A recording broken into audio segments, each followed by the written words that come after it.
ఎన్నికల్లో పోటీని ఎదుర్కోలేక వైఎస్ఆర్సీపీ నాయకులు తనపై తప్పుడు ఆరోపణలు చేస్తున్నారని జనసేన, బీజేపీ, తెలుగుదేశం పార్టీ ఉమ్మడి అభ్యర్థి సొంగ రోషన్ కుమార్ అన్నారు. స్క్రూటినీ అనంతరం సొంగ రోషన్ కుమార్ అభ్యర్థిత్వాన్ని రిటర్నింగ్ ఆఫీసర్ ఖరారు చేశారు. ఈ సందర్భంగా తనపై తప్పుడు ప్రచారాలు చేసిన వారిపై నిప్పులు చెరిగారు. ఈ సందర్భంగా ఆయన తెలుగుదేశం పార్టీ కార్యాలయంలో మీడియాతో మాట్లాడుతూ తన సొంత డబ్బులతో రాజకీయాలు చేస్తున్నానని, వైఎస్ఆర్సీపీ అభ్యర్థి విజయరాజు లంచాల డబ్బులతోటి రాజకీయం చేస్తున్నాడని, మరికొద్ది రోజుల్లో దానిని నిరూపిస్తానని తన దగ్గర అన్ని రకాల ఆధారాలు ఉన్నాయన్నారు. వైఎస్ఆర్సీపీ అభ్యర్థి విజయరాజుకు దమ్ముంటే ఆటో యూనియన్, లారీ యూనియన్ల వద్దకు వస్తే నువ్వు ఎంత లంచం తీసుకున్నావో నిరూపిస్తానని అన్నారు. తీర్పిచ్చిన తర్వాత నన్ను అనవసరంగా అమెరికా నుంచి నేను నిజంగా స్వచ్ఛమైన సేవడానికి వచ్చిన వాడిని కెలికి నన్ను అనవసరంగా ఫాల్స్ ఎలిగేషన్ చేస్తున్నారు. ఈ మీడియా ముఖం చెప్తున్నాను, వైసీపీకి కానీ డైరెక్ట్గా విజయరాజుకు చెప్తున్నాను. నేను ఇక 4th గేర్లోకి వచ్చానంటే ఇప్పటికే 70-80% స్వీప్ అయిపోయింది. రాబోయే రోజుల్లో ఎన్ని జాయినింగ్స్ ఉంటాయో టీడీపీ, జనసేన, బీజేపీలు మీరు వస్తారు. కొన్ని వేల జాయినింగ్స్ మేము ఆపుతున్నాము. రాబోయే రోజుల్లో విజయరాజు గారు బూత్కి వెళ్తే కూడా ఓటర్ను కూడా చేస్తాను నేను. ఎందుకంటే విజయరాజు గారిది అన్నీ కూడా లంచం తీసుకున్న డబ్బులే. ప్రతి ఎవిడెన్స్ నాకే ఉంది. నేను ఎలా చేస్తున్న ప్రజాక్షేత్రంలో నేను దాన్ని ప్రూవ్ చేస్తానని చెప్తున్నాను. నేను అనవసరంగా నన్ను రాంగ్ షోల్డర్ మీద కలిగాడు. మా అబ్బాయి పెద్దోడు, మా భార్య, మా పాప యూఎస్కి వస్తుంటే వాడు తెలిసిన వాళ్ళు ఇంట్లో ఉన్నాడు యూఎస్లో.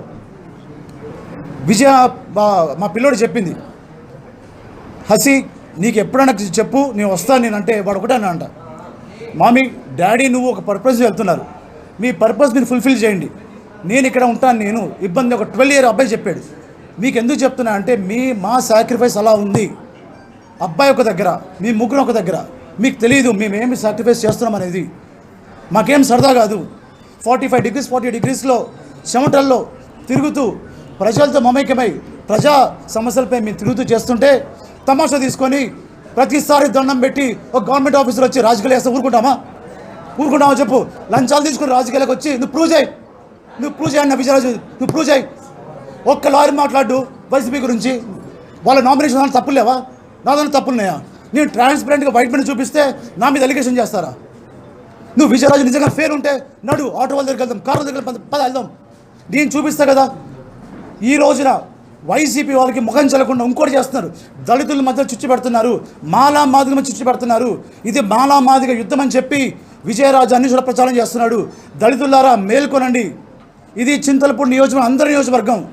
మనం మాలా మాదిగ వేరు కాదు, దళితులంతా ఒక్కటే.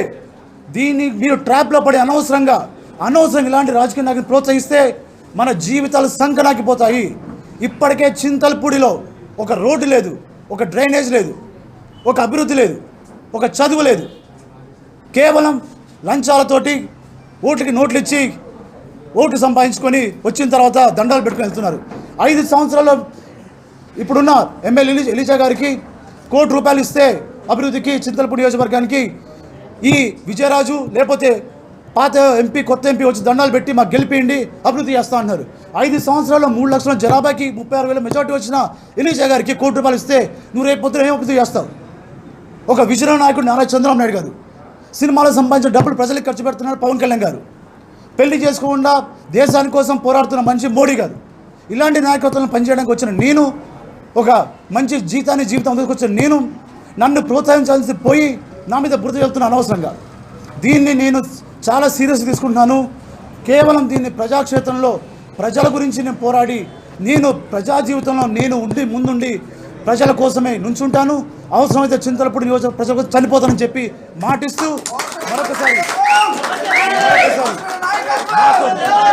మరొకసారి నాతో వెన్నుంటి ఉన్న చింతలపూడి నియోజక ప్రజలు, తెలుగుదేశం, జనసేన, బీజేపీ పార్టీ నాయకులు, కార్యకర్తలు, అభిమానులకి, లాయర్లకి, పార్టీ అధిష్టానానికి, చింతలపూడి అభిమానులకి, ప్రజలకి నాకు ధన్యవాదాలు తెలియజేస్తూ జై తెలుగుదేశం, జై జనసేన, జై బీజేపీ.